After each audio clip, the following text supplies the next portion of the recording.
So this week on Flashback Friday, we're going back 34 years to March of 1991. Operation Desert Storm had ended and America's troops were beginning to return home. After nearly a month of combat, the Gulf War officially ended February 28, 1991, following a swift and powerful U.S.-led alliance that drove Iraqi forces out of Kuwait.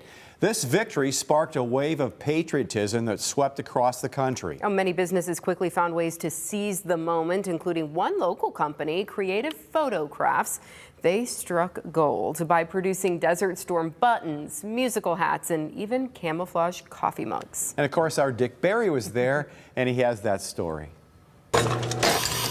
This is one business banking on people wearing their patriotism on their lapel. The war is over, but the assembly line of Desert Storm buttons is in full swing at Creative Photo Crafts. There are 26 different types of buttons being punched out here at Creative Photo. Orders so far total 200,000. Creative Photo already has cornered the market on sports and political buttons. Like Iraqi troops, the military market is now conquered. We found a new niche for ourselves, and that's the Army-Navy people. And they didn't know about us, and we didn't know about them. And it's been a real good marriage for us at this point. And there's more, musical hats. Well, this one is the Air Force hat that we had designed, and this plays the Air Force fight song.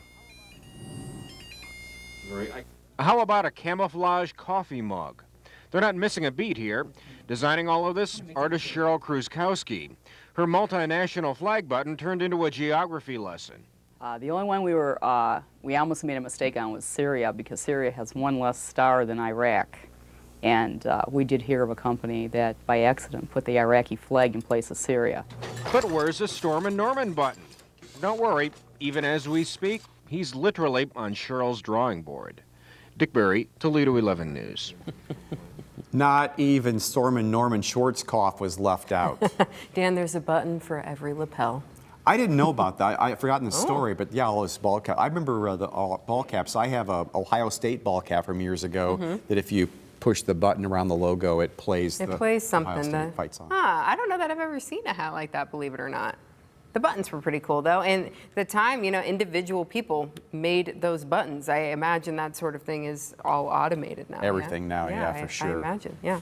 Well, you don't have to wait until next week to see what else is in the WTOL 11 vault. Right now on WTOL 11 Plus, you can catch a new episode of WTOL 11 Vault. Yeah, this week we're celebrating St. Patty's Day in Toledo with a trip through time. This is all exclusively on WTOL 11 Plus. Remember, it's a free download for your smart TV.